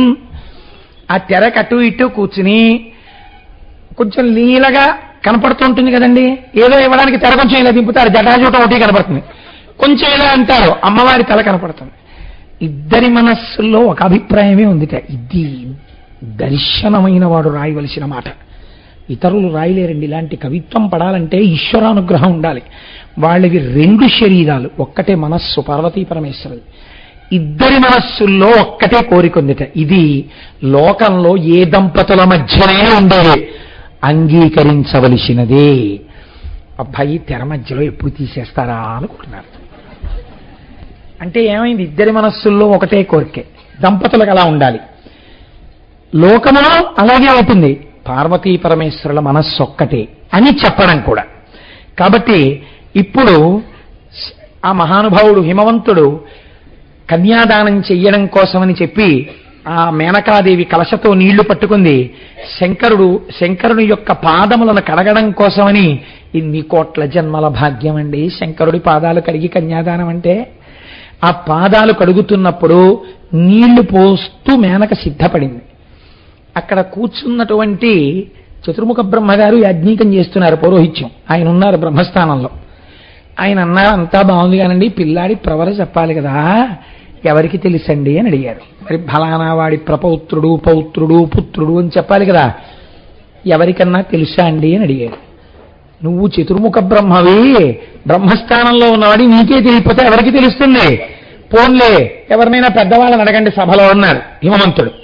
ప్రవర లేకపోతే ఎలాగండి, కొంచెం కనుక్కోండి. పెళ్లి కొడుకుని అడిగితే మీ అమ్మా నాన్న ఎవరయ్యా, మీ తాతగారు ఎవరయ్యా అంటే బాగుండదు. కాబట్టి ఎవరినైనా అడగండి అని. ఎవరిని అడుగుతారు? లక్ష్మీనారాయణుల్ని అడగండి, కూర్చున్నారు కదా అన్నారు. రేపు ఇవన్నీ మీరు ఇక్కడ వేదిక మీద చూద్దరు, కానీ ఇవన్నీ జరుగుతాయి రేపు. లక్ష్మీనారాయణుల్ని వచ్చి అడిగారు. అంటే ఆయన అన్నాడు, నారాయణుడు, ఈవిడ పాలసముద్రంలో పుట్టి నేను చేసుకున్నాను, నేను ఆయన వామభాగంలోంచి పుట్టాను, నాకన్నా ముందే ఆయన ఉన్నాడు, నాకెక్కడ తెలుసు ఆయన సంగతి అన్నారు. మరి ఎవరికి తెలుస్తున్నాయా, ఎవరిని అడిగితే బాగుంటుంది అనుకుంటూ ఉంటే నారదుడు పొంగిపోయి ఇలా ఇలా ఇలా ఇలా ఇలా అంటూ వీణ వాయించేస్తున్నాడు. ఇవన్నీ జరుగుతాయండి రేపు పార్వతీ కళ్యాణంలో. రేపు నారద పాత్రలో అక్కడ వీణ వాయిస్తారు. వీణ వాయిస్తే చతుర్ముఖ బ్రహ్మగారికి ఎక్కడ లేని కోపం వచ్చింది. ఓ పక్క పెళ్లి కొడుకు ప్రవరది నీకు మేము ఏడుస్తుంటే నువ్వేమిట్రా కచేరీ ఇక్కడ కొడుకు కదా మరి అని వెళ్ళి ఆ తీగ చప్పుడు ఆగిపోవడం కోసమని వీణ పట్టుకున్నాడు. రేపు మీరు అందరూ చూద్దురు కానీ ఇవన్నీ ఇక్కడ జరుగుతాయి, అవన్నీ వేస్తారు. ఒక కొత్త రకమైన కళ్యాణ మంటపం కట్టేస్తారు రేపు పొద్దుటికి. అపర విశ్వకర్మ గోపాలకృష్ణ గారు ఉన్నారు కదా, కట్టించేస్తారు. అందుకని ఆ నారదుడు వీణాదండం పట్టుకుని అడిగాడు, ఏంటయ్యా ఈ అల్లరంతాను, నువ్వేమో ఇలా వాయించుకుంటావు, ఓ పక్క మాకు మాట వినపట్టలేదు, పెళ్లి పందిరిలో పెద్ద సందడి ఏమిటంటే కంఠాలు ఎందుకు పోతాయంటే ఓ పక్క మంగళ వాయిద్యాలు, అప్పుడే అనుమానాలు అనగడానికి కంఠం పోతుంది. కాబట్టి అసలు ఏమిటయా ఈయన గోత్రం ఏమిటయా, నీకేమైనా తెలుసా, ఎందుకు వాయిస్తున్నావు వీణని అడిగారు. ఆయన అన్నాడు, అస్య గోత్ర కులన్నా నైవజయంతి పర్వత యస్యైక దివశేషైల బ్రహ్మకోటిర్లయంగత సయావ శంకరస్తేత్య దుష్టకాళీ తపోబలాత్ శివోనాదమయ సత్యం నాద శివమయస్తభా ఉభయోరంతరం నాస్తి నాదస్య చ శివస్య చ అన్నాడు ఆయన. కోటి సంవత్సరముల బ్రహ్మగారికి అయితే శంకరుడు కదొక్క రోజు ఎంతమంది బ్రహ్మగారు. అందుకు ఆయన బ్రహ్మకపాలాలతో మెళ్ళో హారం వేసుకుంటాడయా. పాపం సృష్టి చేసిన బ్రహ్మగారి పుర్రె కూడా శ్మశానంలో పడిపోవటం ఏమిటని అలాంటి కపాలాలు మెళ్ళో గౌరవానికి వేసుకున్నాడు ఆయన. బ్రహ్మమస్త కావలి నిబద్ధతే నమశివాయ అని శంకరాచార్యులు వారు స్తోత్రం చేశారు. ఆయనకు ఆది ఏమిట్రా, అంతం ఏమిట్రా, ఆయనకి పుట్టుకేమిట్రా, అది ఏమో ఆయనకు ఆయన సాక్షి, ఆయనకు అవేముండవు. నాదస్వరూపుడు, శబ్దం ఆయనలోంచి వచ్చింది, శబ్దములోంచి సృష్టి వచ్చింది, అన్నిటికన్నా ముందున్నవాడు, అన్ని ఆయనలోకి వెళ్ళిపోయిన తర్వాత తానుండువాడు, మళ్ళీ సృష్టి ఆయనలోంచి వస్తూ ఉంటుంది మహాకామేశ్వరుడు అయినప్పుడు. అటువంటి మహాత్ముడికి ప్రవర ఏమిట్రా, నిర్గుణ నిష్కలంక నిరంజన అని ప్రవర చెప్పిండి అంతే అని నారదుడు చెప్పేస్తే పొంగిపోయి సభలో ఉన్నవాళ్ళు అలా చెప్పండి శంకరుడికి ప్రవర అన్నట్టు. అప్పుడు అలా ప్రవర చెప్పి పార్వతీదేవిని కన్యాదానం చేస్తున్నారు. అప్పుడు ఆ తెర తీసి శుభముహూర్తంలో జీలకర్ర బెల్లం పెట్టిస్తున్నారు. కన్యాదానం చేసే పర్వతుడు గంగాలోలికి లగ్నవాసనైన సురేంద్రమంత్రికని సర్వం బాధ్యతం వంచు చిన్నారం సుముహూర్తమన్నదర వాసన్రోస మద్యంబులన్ అన్యోలోకనమయ్య దంపతులకం మోహానురాగంబులం. ఆ తెర పైకెత్తినప్పుడు కళ్ళు కళ్ళు కలుసుకుంటాయి. జీలకర్ర బెల్లం పెట్టుకుని అలా ఉండిపోతారు అనుకుంటున్నారండి వాళ్ళే అలా ఉండరు. తెర మించి పెట్టించి తెర తీసేయగానే మొట్టమొదట ఆవిడ ఆయన చూసుకుంటారు. ఆ శుభముహూర్తంలో కళ్ళు కళ్ళు కలుసుకుంటే జీవితాంతం మనస్సులు ఏకీకృతం అవుతాయి. అప్పటి వరకు ఆవిడికి గోంగూర పచ్చట్లో వెల్లుల్లిపాయలు ఉంటే ప్రాణం. ఒక నెల అయిపోయిన తర్వాత అమ్మాయి ఇంటికి అన్నదమ్ముడు వెళ్ళి, అక్క నువ్వు వేసుకోలేదేమే గోంగూర పచ్చట్లో, అదేంటి వెల్లుల్లిపాయలు లేదంటే మీ బావగారు తినరు నా మానేశానంట. అంటే ఒక్క నెలకి వెల్లుల్లిపాయ మానేసింది. ఎందుకు? అదండి మన జీలకర్ర బెల్లం గొప్పతనం. అక్కడి నుంచి ఏదైనా మానేస్తుంది, అన్నీ ఆయన కోసం చేస్తుంది. ఆయన విశ్రాంతి స్థానం ఆవిడ. ఎంతమందైనా ఉండొచ్చు, ఆవిడ లేకపోతే తన కడుపున పుట్టిన పిల్లకి కన్యాదానం చేయడానికి తాను అనర్హుడు, ఏడుస్తూ నిలబడిపోవాలంతే. కాబట్టి ఆ దాంపత్యం యొక్క గొప్పతనాన్ని చెప్పింది మన సనాతన ధర్మం. అంత గొప్పవి బండికి 2 చక్రాలు కనుక ఆ శుభముహూర్తమునందు ఒకరి నేత్రములలోకి ఒకరు చూసుకోవాలి, కళ్ళల్లోకి. కాబట్టి చక్కగా ఒకరి కళ్ళల్లోకి ఒకళ్ళు చూసుకున్నారు, ఇద్దరి మధ్య అనురాగం అంకురించింది. లోకమునకు పాఠం చెప్తున్నారండి మళ్ళీ ఆది దంపతులు. కాబట్టి ఇప్పుడు తలంబ్రాలు పోసుకోమన్నారు. తలంబ్రాలు పోయడం అనేటటువంటిది చాలా గొప్ప సంఘటన తెలుసా అండి. కొన్ని కోరికలు కోరుతుంది ఆడపిల్ల, నాకు మంచి పిల్లల్ని ఇవ్వాలి నువ్వు, ఇవన్నీ అడిగిన తర్వాత అన్నిటికన్నా ఆశ్చర్యమైన విషయం ఏమిటో తెలుసా అండి. తలంబ్రాలు పోసేటప్పుడు మగవాడు ఒక మాట అడుగుతాడు భార్యని, నీవు నన్ను 11వ కుమారునిగా చూచెదవుగాక అని అడుగుతాడు. అదేమిటి 11 మంది కుమారులు అంటే, నువ్వు ఎన్నడూ గుండెలు బాదుకుని జుట్టు విరబోసుకుని ఉండగా నేను చూడకుందునుగాక అంటే గర్భశోకం కలగకుండుగాక. అందుకే తలంబ్రాల టైంలో వీడియోల వెర్రి కాదు కావలసింది, మంత్రానుసంధానం జాగ్రత్తగా చూసుకోవాలి. పళ్ళాలెత్తి కుమ్మరించుకోవడాలు అర్ధరహితమైన విషయాలు. పెళ్ళయిన తర్వాత పిల్లలు కలగడం దగ్గర నుంచి వాళ్ళ సుఖ సంతోషాల వరకు తలంబ్రాలే నిర్ణయిస్తాయి. కాబట్టి ఇప్పుడు ఆ తలంబ్రాలు పోసేటప్పుడు 11వ కొడుకుగా నన్ను చూడని అడుగుతాడు. 11వ కొడుకుగా చూడంటే ఏమిటో తెలుసా అండి, ఆవిడ పిల్లల్ని పెంచడంలో అనుభవజ్ఞురాలైపోతుంది. ఈయనేముందండి, ధనం తేవడానికి బయటికి వెళ్ళిపోతాడు, పెంచడంలో ఎంత సహనం వచ్చేస్తుందో చెప్పలేను. 10 మంది పిల్లలున్న తల్లి 9గురికి స్నానం చేయించేటప్పటికీ 10వ వాడికి నీళ్లు పోస్తుంటే 9వ వాడు గజస్నానం అయి నించుంటాడు, మళ్ళీ ఏ దుమ్ము పోసేసుకుంటాడు మీద. నిజంగా 10 మంది పిల్లలున్న తల్లి స్నానాలు చేయించడం అంటే ఎంత గొప్ప సన్నివేశం అండి. అవి కరువు అయిపోయాయి అనుకోండి. నేను ఇలాంటివి చెప్పి లేనిపోని ప్రోత్సహించాడని ప్రభుత్వం నా మీద కన్నెర్ర చేస్తుంది. కనుక అలా ఆవిడ పెంచి పెంచి పెంచి పెంచి పిల్లల్ని, పిల్లల అమాయకత్వం, పిల్లల మొండి పట్టుదల, పిల్లలకి ప్రత్యేకమే ఉంటుందండి మొండితనం. ఊరే నీకు జొద్దురా అంటే నాకు అదే కావాలంటాడు వాడు. వాడిని సముదాయించడం, మళ్ళీ స్కూలుకు పంపడం, కొట్టకుండా నచ్చ చెప్పడం, వాడికి అన్నం పెట్టడం, ఇవన్నీ అలవాటు పడిపోతుంది. నువ్వు 10 మంది పిల్లల్ని పెంచి పెద్ద చేసేటప్పటికీ నేను వృద్ధుణ్ణైపోతాను. నాకు పిల్లాళ్ళ ఈ మంకు పట్టుదల, పిల్లల మీద కోపం, నేను పెద్దవాడిని నా మాట వినద్దా అనడం, ఏమండి తినకండి మీకు ఒంటికి మంచిది కాదంటే నాకు అదే పెట్టు తింటానండం, ఇవన్నీ అలవాటు అవుతాయి. అప్పుడు విసుక్కోకుండా, నాకంటూ మిగిలేదానివి నువ్వే కదా, విసుక్కోకుండా నా దగ్గరికి వచ్చేయామండి, మీకు అది పడదు కదా అని పిల్లల మంకు పట్టు తీర్చినట్టు నన్ను కూడా 11వ కొడుగ్గా లాలించే నా వృద్ధాప్యంలో అని అడుగుతాడండి భర్త భార్యని. ఇది మన ఆర్షధర్మమునందు వైభవం వివాహంలో. కాబట్టి తలంబ్రాలు పోసుకుంటుంటే పోతన గారు దార్శనికుడు. అమ్మవారు ఇలా అడగడం, అయ్యవారు అలా అనడం, అవన్నీ ఇక్కడ చెప్పడం అంత అందంగా ఉండకపోవచ్చు. ఎందుకంటే వాళ్ళు ఇవన్నీ ఇవ్వగలిగిన వారు. లోకం కోసం అలా జరుగుతోంది అందం. ఎంత గొప్ప పద్యరచన చేశారో చూడండి.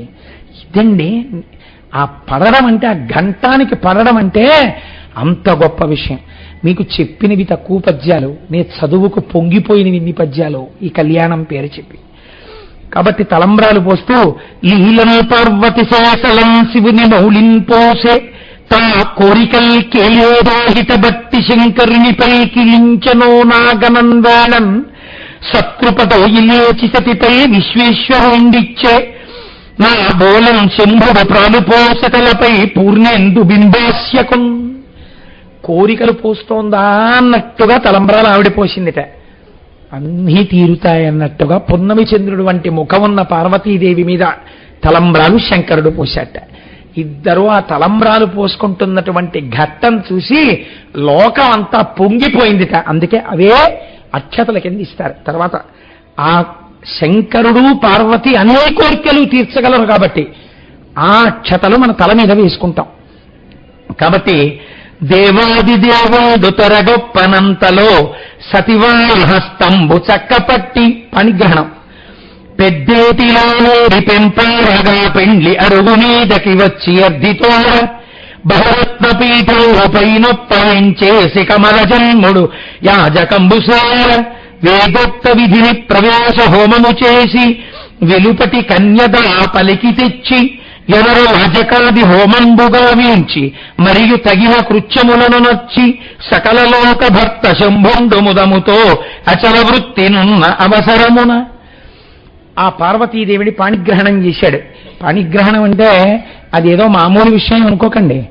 పాణిగ్రహణం చేసేటప్పుడు ఆడపిల్లకి తండ్రి చెప్పాలి, మగపిల్లవాడికి తండ్రి చెప్పుకోవాలి. పాణిగ్రహణం చేసేటప్పుడు అరచేతితో బాగా రాసి పట్టుకోవాలి. అరచేతికి అరచెయ్యి పూర్తిగా తగిలి మంత్రం జరుగుతుండగా పట్టుకుంటే కొడుకు కూతురు కూడా పుడతారు. అరచేతిని రాసి పట్టుకోకుండా వేళ్ళు తగిలితే కొడుకు కూతురు ఒకళ్ళే పుడతారు. ఏదో కొంత భాగమే తగిలితే కొడుకులే పుడతారు. సరిగ్గా లేకుండా విర్రులతో వెటకారాలుంటే ఆ తర్వాత పరిగెత్తవలసి వస్తుంది. పాణిగ్రహణమునకు చెప్పే మంత్రం అంత శక్తివంతమైన మంత్రం చెప్తారు. కాబట్టి పాణిగ్రహణం అంత గొప్పది. వీడియోల వెర్రె తగ్గించుకుని తర్వాత కావాలంటే వీడియోకి యాక్ట్ చేసుకోవచ్చు. మంత్రమునకు ప్రాధాన్యత ఇవ్వడం నేర్చుకోండి. ఇవాళ ఎంత దారుణమైపోయిందో తెలుసా అండి లోకంలో. ఎన్ని లక్షలు పెట్టి పెళ్లి చేసినా మీ కుమార్తె పెండ్లికి ఎంత మహానుభావుడు వచ్చి అక్షతలు వేస్తున్నా ఆయన్ని డైరెక్ట్ చేసి యాక్ట్ చేయమని అడిగే వాళ్ళు ఎవరంటే వీడియోగ్రాఫర్సే. నన్ను క్షమించండి, అది వాళ్ళ తప్పు కాదు. మీరు అడుగుతున్నారు అది దృశ్యకావ్యంగా రావాలని. వాళ్ళు మీరు అలా వేస్తూ ఉండండి, ఇటు చూడండి అంటారు. ఈయన లోపల ఏం సంకల్పం చేస్తాడండి వచ్చిన ఆయన?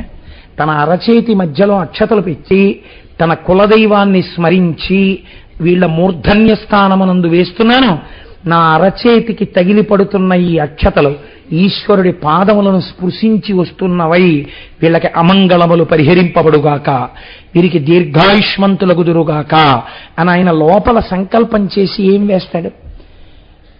మీరు ఇలా చూడండి అంటే అక్కడికి వెళ్ళిన దగ్గర నుంచి ఇలా చూడడం, ఆవిడ్ని ఇట్రమ్మనండి అంటుంటే ఇట్రమ్మంటుండడం, ఆశీర్వచనాలు కూడా నటనా కిందకి వెళ్ళిపోయే స్థితికి దిగజారిస్తే పెళ్లిళ్ళని. రేపొద్దున్న పిల్లలు సంస్కారవంతులై ఆ దంపతులు 10 మందికి ఆదర్శంగా బతకాలంటే ఎలా సంస్కారం ఏర్పడుతుందని మీరు ఆశిస్తున్నారు? కాబట్టి మనం పెళ్లిళ్లలో ఎంత మర్యాదగా ప్రవర్తించవలసి ఉంటుందో చూడండి. నేను నిన్నటి రోజున ఒక పెళ్లికి వెళ్ళాను. నేను ఇలా పెళ్లి వేదిక మీదకి వెళ్ళి అక్షతలు వేయబోయేంతలో ఈ సన్నివేశమే జరిగింది. కానీ వాళ్ళు నా దగ్గరే ఉంటుంటారు ఎక్కువ. ఆవిడంది వెంటనే షటప్, డోంట్ డైరెక్ట్ హిమ్. ఆయన అక్షతలు వేయని తర్వాత నీకు కావలసినట్టు కావాలంటే తీసుకో. ఇది నువ్వు మాట్లాడవలసిన సందర్భం కాదు, అది అక్షతలు వేసే వరకు నిశ్శబ్దంగా ఉండింది. నేను ఐ ఫెల్ట్ హ్యాపీ, నేను చాలా సంతోషించాను. ఎంత సంస్కారం! ఇప్పుడు కాస్త మీరు ధ్యానం చేసి అక్షతలు వేయడానికి అవకాశం వచ్చింది. లేకుండా మిమ్మల్ని అక్కడ బొమ్మను తిప్పినట్టు తిప్పుతుంటే మీరు ప్రేమగా వెళ్ళినా ఏం వేస్తారు అక్షతలు వేయమంటే? కనుక ఇది మీరు తెలుసుకోవలసిన సత్యం. ఇది నేను పరమ ప్రేమగా చెప్పిన మాట, నేను ఎవరిని కటువుగా చెప్పాలని ఈ మాట చెప్పట్లేదు. దీన్ని దయచేసి మీ హృదయాల్లో పెట్టుకుని మీరు ఇళ్లలో పెళ్లిళ్ళు చేసేటప్పుడు వైదిక సాంప్రదాయానికి పెద్దపీట వేయండి. కనుక చక్కగా తల్లి యొక్క పాణిగ్రహణం చేసి విడిది గృహప్రవేశం చేయించాలి కదండి. అందుకని బయటికి తీసుకొచ్చి పీఠం మీద కూర్చోపెట్టి ఆ విడిది గృహప్రవేశం చేసి రాజుల హోమం అంటే మనం రాజుల హోమం కాదు, లాజహోమం దాని పేరు. లాజహోమంతో పూర్తి చేస్తారు. లాజహోమం చేసి అబ్బో ఏమి వైభవం అండి ఆ లాజహోమం! అసలు ఆ లాజహోమం చేసి అసలు ఆడపిల్ల ఇన్ని ధాన్యం దంచాలి, రోట్లో దంచి కాసిన బియ్యం తీసి ఆమెయే వండాలి. వండితే కనీసం ఓ 2-3 బ్రాహ్మణుల్ని కూర్చోపెట్టేది వడ్డించాలి పురుషుడు. అంటే అక్కడి నుంచి ప్రారంభం దాంపత్యం. ఆయన ధర్మపదంలో నడుస్తుంటే వెనక 4 మెతుకులు వండి పెట్టాలి ఆవిడ. వచ్చిన అతిథులకి వండి పెట్టాలి. ఇది నేర్పుకుంటాడు భర్త. నేర్పుకోవడం దీన్ని స్థాళీపాకం అంటారు. అయితే నిజంగా అలా రోట్లో దంపించి కాసిన బియ్యం తీసి, పోని బోలెడంత దంచక్కర్లేదు, ఇన్ని బియ్యం తీసి మిగిలిన బియ్యంలో కలిపి ఉడికించి, నిజంగా కాస్త అన్నం పెట్టడానికి ఎంత కష్టపడాలండి? పెద్ద కష్టపడక్కర్లా. ఈశ్వరుడు అనుగ్రహించి మగపెళ్లి వారు తొందర పెట్టకపోతే నా కూతురు పెళ్లి అలాగే చేస్తారు. కాబట్టి యొనర రాజకాది హోరోడు గావించి మరియు తగిన కృత్యములను నొచ్చి సకలలోక భక్త శంభుండు ముదముతో అచల వృత్తినున్న అవసరమున. ఆ శంకరుడు చక్కగా పార్వతీదేవిని తీసుకుని ఆ విడి గృహప్రవేశం చేసి ఉన్నాడు. అప్పుడు దేవతలందరూ వచ్చి అడిగారు, అయ్యా మన్మధుడు కాలిపోయాడు, బ్రతికిస్తానన్నారు, మీరు బ్రతికించండి అని అడిగారు. అప్పుడు అభయం ఇచ్చారు రతీదేవికి. అంటే మన్మధుణ్ణి పుట్టించడానికి ఏం చేశాడో తెలుసా అండి శంకరుడు? ఇప్పుడు దాంపత్యంలో ఉన్నాడు కదండి, చిన్న చమత్కారం ఇది. అమ్మవారి చెరుకు విల్లు పట్టుకుని శంకరుణ్ణి సంసారంలోకి తీసుకురావడం అంటే, లేకపోతే ఎక్కడో నిర్గుణుడై ఉంటాడైనా. తండ్రిగా తీసుకొచ్చి కూర్చోబెట్టింది. భక్తవత్సలండు పార్వతి కన్నియమోము చూడ పుట్టె కాముడంత నగధరి 4 దినములు ప్రీతితోడ నుండే పెంపు మిగిలి. పార్వతి కనే వంక అలా చూశాట సంతోషంగా. మన్మధుడు అనేటప్పటికి అంటే మన్మధుడు పుట్టాడు మళ్ళీ. అంటే మళ్ళీ జగత్ సృష్టి ప్రారంభమైంది. దానికి పెద్ద వ్యాఖ్యానం అక్కర్లేదు ఇంకా. కాబట్టి హిమవంతుడు పొంగిపోయాడు. ఆ పార్వతీదేవిని దగ్గరికి పిలిచాడు. ఇంకా అత్తవారింటికి వెళ్ళిపోతోంది అమ్మవారు. దగ్గరికి పిలిచి, తండ్రి ఎంత సంతోషం, ఎంత కష్టపడి పెంచుకున్నాడో, ఎన్నాళ్ళు తన ఒళ్ళో పడుకోబెట్టుకున్నాడో, ఎన్ని పాటలు పాడాడో, ఎన్నిసార్లు ఉయ్యాలా ఊపాడో, చారు అన్నం నెయ్యేసి మెత్తగా నలిపి మెత్తగా పెడితే గుటుక్కని మింగించి కూతురుతో పొంగిపోయి, మా నాన్నగారు బలవంతా పెట్టి చారు అన్నం నెయ్యేసి కలిపి పెడితే ఎంత బాగుంటుందో నా పిల్ల, 18 ఏళ్ళు వచ్చినా 20 ఏళ్ళు వచ్చినా అంటే తను చారు అన్నం కలిపినప్పుడు కూతురు గుర్తొచ్చి ఇంట్లో ఉంటే పిలిచా నోట్లో చారు ముద్ద పెట్టి ఎంత పొంగిపోయాడో. అంపకాల కంపినప్పుడు బోరున ఏడిస్తే బాగుండదు, కానీ తండ్రి గుండెల్లో ఎన్ని అగ్నిపర్వతాలుంటాయో, ఎంత అదొక ఆనందంతో కూడిన బాధ కదండి. అందుకని హిమవంతుణ్ణి చిత్రీకరించారు పోతన గారు, పద్యరచన చేశాడండి మహానుభావుడు. అమ్మ పలికించిందండి ఆయనతో. అమ్మనాడు రేపు తుహినాచలనాథుడు కూతు పార్వతి రమ్మని చేర పిల్చి, నేను రాజకళాధరుకిచ్చినట్టి భాగ్యము ఘటించనంచు పులకల్ మేడగనంత భాష్మముల్ క్రమ్మ శిరంబు ముర్కొనుచు గౌరతమై కురులెల్ల దువ్వుచున్. అమ్మా ఎంత అదృష్టం అమ్మా, నీకు తండ్రినైతే నాకింత చాలదే, ఇది మహాద్భుతంబు ఇందువదన. అమ్మా నీకు తండ్రినయ్యాను, జగదంబవి నా కడుపున పుట్టావు. అమ్మా నీకు పెళ్లి చేసేశాను, రాజశేఖరుడికి ఇచ్చి చేశాను, అదిగో ఆయనతో కలిసి నువ్వు బయలుదేరాలి.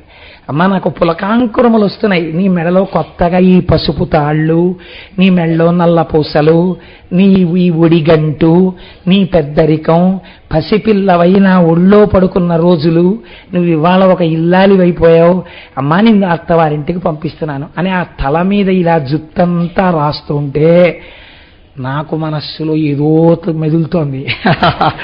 అందుకని ఆ జుత్తంతా రాసి పార్వతీదేవిని పంపినప్పుడు ఆ హిమవంతుడు ఎంత ఆనందపడిపోయి, ఎవరండి ఆయన?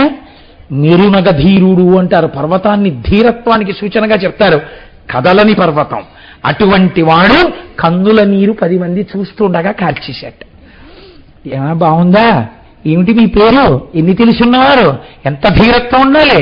ఆడపిల్లని అత్తవారింటికి పంపిస్తుంటే కళ్ళ నీళ్ళు ఏమిటి? తుడుచుకోండి అన్నారట. అంటే కళ్ళ నీళ్లు తుడుచుకున్నట్ట. తుడుచుకుని మేనకాదేవి గబగబా వచ్చింది. గబగబా వచ్చి అప్పగింతలు పెడుతున్నారు. అప్పగింతలు పెడుతూ పార్వతీదేవికి శుద్ధులు చెప్తున్నారు. లోకమునందు సంప్రదాయం కదండి, అమ్మ తాపత్రయం అక్కడ పేరు తెచ్చుకోవాలని. ఎంత గొప్ప కమనీయ దృశ్య కావ్యం చేశారండి పోతన గారు. నా ప్రాణం మీకు నిజం చెప్పనా, నేను ఇవాళ పార్వతీ కళ్యాణానికి సంబంధించిన వీరభద్ర విజయారి పుస్తకాలు తీసి సర్దేస్తుంటే నాకు ఎంత బెంగొచ్చిందో, అమ్మో అయిపోయిందా అని. ఎన్నడూ పొందాల నేను అలా. ఏడు ఇవాళ అయిపోతే మళ్ళీ రేపు చేద్దాం ఇంకో కొత్త కథ అనుకున్నాను. అలాంటిది నాకే ఎంత బెంగొచ్చిందో, నన్ను నేను సముదాయించుకున్నాను. రేపు పార్వతీ కళ్యాణం ఉంది కదరా, చెప్తావు కదరా, ఏమిటా బెంగేమిటి అనిపించింది. ఆ పోతన గారేనండి మహానుభావుడు. ఏమి పద్య రచన చేశారండి.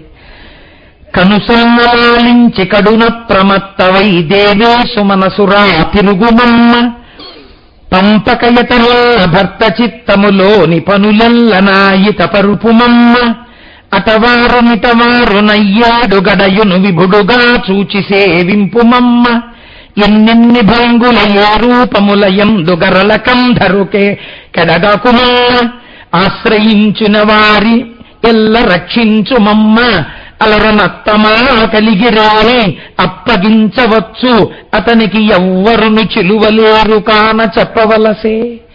అమ్మా నువ్వు జగదంబవి పార్వతివి, సర్వలోకములకు తల్లివని మాకు తెలుసు. అయినా అమ్మా నాకు అమ్మతనం ఉండిపోయిందమ్మా, నీకు తల్లినన్న భావనే.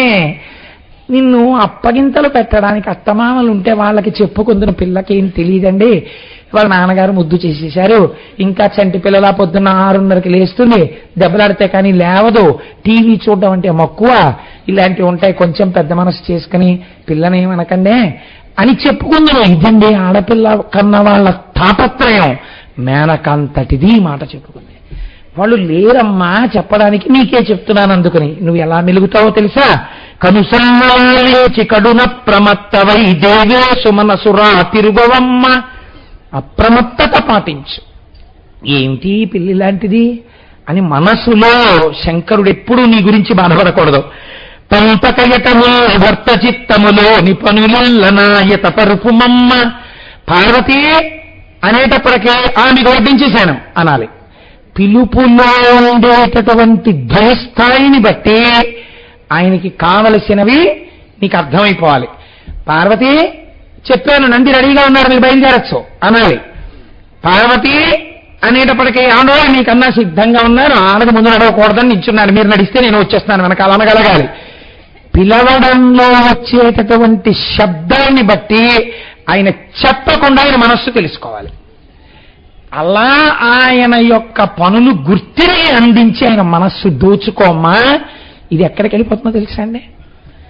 దాంపత్యంలో భార్య ఆయన్ని గెలుచుకుందనడానికి గుర్తేమిటో తెలుసా అండి? స్కూటర్ తాళాలు కనపట్టలేదండి, ఇది ఇంట్లో లేకపోవడం ప్రారంభం అంటాడు ఆయన. అక్కడే ఉంటాయి, ఏది కనపడదు. కారణం ఏమిటో తెలుసా అండి? అన్నీ ఆ సమయానికి అలా ఆవిడ అందించి అలవాటు చేసేసింది. అలవాటు చేసేయడం అంటే ఆవిడికి అది ఆనందం, పతిని అనుసరించేసింది అలా. ఇప్పుడు ఏమైపోయింది? ఆవిడ పక్కన లేకపోతే పెట్టి చదువుకోలేడు, పంచె కనపడదు, ఉత్తరీయం కనపడదు, బొట్టు కనపడదు, పౌడర్ కనపడదు, అన్నీ కష్టాలే. అలా పతి హృదయాన్ని స్వాధీనము చేసుకున్న దానవై రేపు లలితా సహస్రంలో భక్తులు శివ స్వాధీన వల్లభ అని చదవాలి. అప్పుడు పుట్టినింటికి మాకు గౌరవం. అలా చదివాం కదండి మనందరం. కాబట్టి అమ్మ పేరు తెచ్చుకుంది. కాబట్టి పొలతిరేధుండు ఇక్కడ అటవారు ఇటవారు నెయ్యేడు గడయును విభుడుగా చూచి సేవింపుమమ్మ. ఆడదానికి నే పూజ చేసుకోవాలి, మీరు ఎంతసేపు దిక్కుమాలిన పూజ అనకూడదు. భర్తకి టిఫిన్ చేయడం, భర్తకి భోజనం పెట్టడం ఈశ్వరుడికి మహానైవేద్యంతో సమానం. కాబట్టి అమ్మ, నీ భర్తని ఏమరక సేవించడం ముందు నేర్చుకో. ఎన్నే భోగుల రూపములయందు గరళ కంధరు కెడగకుమమ్మ. ఆయన ఎన్ని రూపాలో పొందుతుంటాడు, ఎన్ని రూపాలలో ఉన్నా ఆయన వామార్థ భాగంలో నువ్వు మాత్రం ఉండాలి.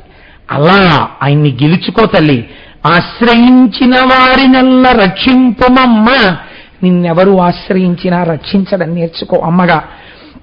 అలర అత్తమామల కలిగిరేని అప్పగించవచ్చు, అతనికెవ్వరు చెలువలేరు కాన చెప్పవలసే.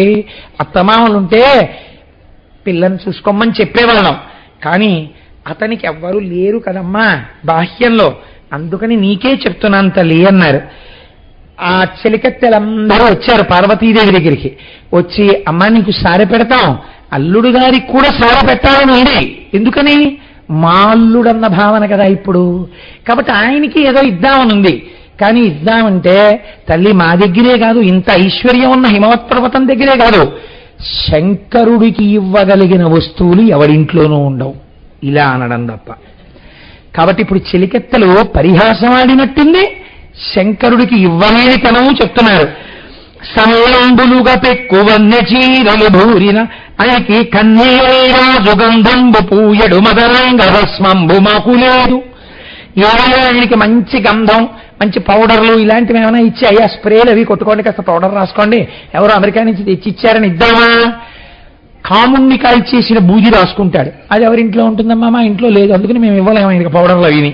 శృంగారి నీ భర్త చీరలు కట్టడు ఈ భరైచ్చతో మా ఇంటలేదు. ఈయన మంచి అంచుపంచలు 4 ఇద్దామా అంటే ఎప్పుడో చంపేసిన ఏనుగు తోలవుతుంది, కృత్తివాసుడు ఆ తోల కట్టుకుంటుంటాడు. కాబట్టి మా ఇంట్లో ఆ ఏనుగు తోలు ఎక్కడుంది? ఆ ఏనుగు తోలు ఒకటే, ఆ ఒకటే ఆయన దగ్గరే ఉంది, కాబట్టి మా ఇంట్లో ఆయనకి పెట్టే బట్టలు లేవు. పొలతిలీనాడు పువ్వుల ముడువడు ఇంకొక్క క్రొన్నెల ఇంటలేదు. ఓ పూలహారం ఇచ్చి తల మీద పెట్టుకోవాలి అంటావా? పెట్టుకోవాలి. చంద్రరేఖ పెట్టుకుంటాడు, ప్రతి ఇంట్లో చంద్రరేఖలు ఉంటాయేంటి? ప్రపంచానికి ఉన్నది ఒక్కటే చంద్రరేఖ, అది ఆయన తల మీదే ఉంది, ఇంకా మేమేమివ్వం, కాబట్టి ఇవ్వడానికి లేదు. ఈ భర్త పల్లెడగుడు విధిక పల్లెమ్ము మా వెంటలేదు. పోన్లేవయ్యా, కాళ్ళు కడ చెంబు కంచం చెంబు ఇవన్నీ అంటుంటారు మన వాళ్ళు సాధారణంగా. అన్నం తినడానికి ఒక కంచం అప్పటిదాకా లేనట్టు, అదో దిక్కుమాలింటాను, అప్పటిదాకా ఎక్కడ తిన్నాడో. కాబట్టి ఏదో కంచం చెంబు ఇవ్వండి, ఏదో కాళ్ళు కడగడానికి అంటారు అనుకోండి, అదో అల్లరి. సరే, నేను వాటి జోలికి వెళ్ళని, ఎందుకు వచ్చింది లేనిపోయిన గొడవ. కాబట్టి ఆ అమ్మ మీ ఆయనకి కూడా కంచం ఇద్దామంటే ఓ పెద్ద ఇబ్బంది ఉంది. ఆయన కంచాల్లో అన్నం తిండు, బ్రహ్మకపాలంలో తింటాడు. బ్రహ్మకపాలాలు మేము ఎక్కడ పట్టాం, అందుకని బ్రహ్మకపాలం లేదు మా దగ్గర. మగువ కడపగ గరళ కంధరాకు ధనము కొరతయైన తగిన ఎట్టి ఉచిత ధనముల సగకున్నచో కన్యా జగము మెచ్చు కాదు తగవు కాదు. ఆయనకి ఇచ్చేవన్నీ మా దగ్గర లేవమ్మా. ఆడపిల్లకి తగు ఇచ్చి పంపించామంటారు, పెళ్లి కూతురికి తగు ఇచ్చామండి అంటుంటారు. ఆయనకి ఇద్దామంటే ఏమిస్తాం తల్లి? ఆయన పెట్టుకునేవేవి మా ఇంట్లో లేవు, ఒక్క మాటతో పోయింది. ఇది చాలా చక్కగా గంభీరమైనటువంటి మాట. మీకు మేము ఏమి ఇవ్వగలండి అన్నారు అనుకోండి, అంటే నా ఉద్దేశం ఈ బాబాయ్ సభల్లో కాల్చుమంటే ఎవరింటికైనా వెళ్ళినప్పుడు తేలికైన మాట ఏంటంటే మీకు ఏమి ఇవ్వగలవండి అంటారు చమత్కారంగా. అంటే ఏమిటంటే ఏమీ పెట్టక్కర్లేదని చెప్పడం. కాబట్టి అలా ఎంత చక్కగా చెప్పారో చూడండి. ఆయన పెట్టుకునేమో మా దగ్గరే ఉన్నాయమ్మా, మేము ఏమి ఇవ్వగలం? పాప నిజంగా కూడా లోపల బాధ. ఇద్దామన్నా ఆయనకి ఇచ్చేవు మా ఇంట్లో లేవు, నీకు తల్లి ఇస్తాం. ఏమిస్తాం? సల్లంబులుగ పెక్కువన్నెల చీరలు భూరిన మా హేమభూషణములు మత్తగజంబులు ఉత్తరాశ్వంబులు నాతపత్రంబులు నందనములు పురములు చామరంబులు పుష్పకంబులు కొలకొలు వనములు గోగణములు భాసిల్లు ధనములు దాసీజనంబులు మణిపీఠములు దివ్య మందిరములు పరగ పర్వతములు బహుపుణ్య భూములు వలయనట్టి వివిధ వస్తువులను కరుణతోడనపుడ గౌరీ కుమారికి అరణమిచ్చయనిపే అచల విభుడు. ఎవరండి ఇవన్నీ లిస్ట్ రాసినవాడు? హిమవంతుడు. తన ఐశ్వర్యానికి తగినట్టు అమ్మో కూతురు అత్తవారింటికి ఎడుతోందని ఎన్నిచ్చాడో చూడండి మహానుభావుడు. సన్నంబులుగా పెక్కు వన్య చీరలు, ఎన్ని పట్టు చీరలు, భూరి నానాహేమ భూషణములు, ఎన్ని బంగారు నగలు, మత్త గజంబులు, ఎన్ని వేలు, ఉత్తమేశ్వంబులు ఎన్ని గుర్రాలో, అందాములు ఎన్ని పల్లకీలో, పురములు చావరంబులు పుష్పంబులు ఎన్నో, ఎన్ని ఆభరణాలో, ఎన్ని విశేషాలో, ఎంత ధనమో, ఎన్ని భూములో, ఇన్నింటినీ అన్నిటి అధినాథుడు ఆయనున్నా తన ప్రేమ ఇన్ని ఇచ్చి పంపించట. ఇద్దరు నందివాహనం ఎక్కి కైలాసానికి బయలుదేరారు. వెనకాతలే శంకరుడి ఆడబడుచు కదండి, మరి సరస్వతీదేవి చతుర్ముఖ బ్రహ్మగారు కూడా బయలుదేరారు. మరి ఆవిడకి అన్నగారు కదండి, అందుకని అత్తవారింటికి వెనకాల వెళ్ళాలిగా. లక్ష్మీనారాయణుడు కూడా బయలుదేరారు. వీళ్ళు పెడితే మిగిలిన వాళ్ళు ఉంటారా? శశీదేవి ఇంద్రుడు బయలుదేరారు. మళ్ళీ ఇక్కడి నుంచి చాలా మంది అక్కడికి బయలుదేరారు. బయలుదేరి వరదుడు శంభుడల్లుడు శ్రీకంఠుండు సదాశివుండు నియతిన్ శృంగార లోహండు గౌరీకాంతా సహితంబు సమ్మదము పెట్టింబోవవించేసే సుశ్రీ కైలాసగిరీర పర్వతమునకం శ్రీకామి నీనాథవాణి కాంతాధిపముక్కిలెల్ల కొలవన్ నిత్యోత్సవ ప్రీతితాం. నిత్యోత్సవంట. భార్య ఇంట్లో ఉంటే నిత్యోత్సవమే కదండి. రోజు పాపం ఏదో సంబరం, ఏదో సంతోషం, ఏదో పూజ, ఏదో పురస్కారం, లేకపోతే చక్కగా ఏదో ఇవాళ అది ఉండేనండి ఇది ఉండేనండి అంటుంటుంది కదా. కాబట్టి ఆవిడొచ్చింది కాబట్టి ఇప్పుడు నిత్యోత్సవాలు ప్రారంభమయ్యాయి కైలాసంలో. ఇంతమంది దేవతలు కైలాసానికి చేరుకున్నారట. చేరుకుని ఇప్పుడు పార్వతీదేవితో కలిసి ఆ శంకరుడు కైలాసానికి చేరుకున్న తర్వాత ఆయన దగ్గర కానుకలు పుచ్చుకుని, తాంబూలాలు పుచ్చుకుని దేవతలందరూ కలిసి వాళ్ళ ఇంటికి వెళ్ళారు. మేలుపురేడు శంకరుడు విశ్వముభండు గురుండు కొండరాచూలియుతాను కూడి బహుసుందర లీలల వెండి కొండపై సోలికి నుండి లోకములు సుస్థితి పొందెననేక కాలము లాలిత వృత్తితోడన కలంక గతింగడ చన్ముదంబునం. పార్వతీ పరమేశ్వరులిద్దరూ కైలాస పర్వతం మీద కూర్చుని అక్కడి నుంచి అమ్మవారు ఆ బ్రహ్మకీట జనని కాబట్టి ఎప్పుడు తనని నమ్మిన వాళ్ళని, తనని కొలిచిన వాళ్ళని, తమకి నమస్కరించిన వాళ్ళని అలా చూస్తూ కాపాడుతూ జగత్తుకి తల్లిదండ్రులై కళాభ్యాం చూడాలంకృత శశికళాభ్యాం నిజతపఫలాభ్యాం భక్తేషు ప్రకటిత ఫలాభ్యాం భవతు మే శివాభ్యామస్తోక త్రిభువన శివాభ్యాం హృది పునర్భవాభ్యాం ఆనందస్ఫురదనుభవాభ్యాం నతిరియం అంటారు శంకర భగవత్పాదులు. అలా కోరి కొలిచిన వాళ్ళకి ఇక్కడే ఉండి రక్షించేటటువంటి ఆ మాతాపితరులైనటువంటి తల్లిదండ్రులు లోకములను చల్లగా చూచుచున్నారు. ఈ పార్వతీ కళ్యాణ ఘట్టాన్ని, ఈ శివమహాపురాణ ప్రవచనాన్ని ఎవరు విన్నారో వాళ్ళకి సర్వకాలముల యందు పార్వతీ పరమేశ్వరుల అనుగ్రహం ఉంటుంది. రేపటి రోజున మనం ఈ నేత్రములతో పార్వతీ కళ్యాణాన్ని చూస్తాం. ఉదయం 6:30 అయ్యేటప్పటికీ అమ్మ సాధ్యమైనంత మంది, నేను నమ్మి చెప్తున్నాను, మీ ఆడపిల్లల్ని చక్కటి వైదిక దుస్తుల్లో తీసుకురండి. 1-2 గంటలు పెడితే ఏ నష్టం ఉండదు, వాళ్ళ జీవితాలు బాగుంటాయి. పార్వతీ కళ్యాణానికి శంకరుడితో వచ్చినటువంటి పుణ్యం వాళ్ళ జీవితాన్ని కాపాడేస్తుంది.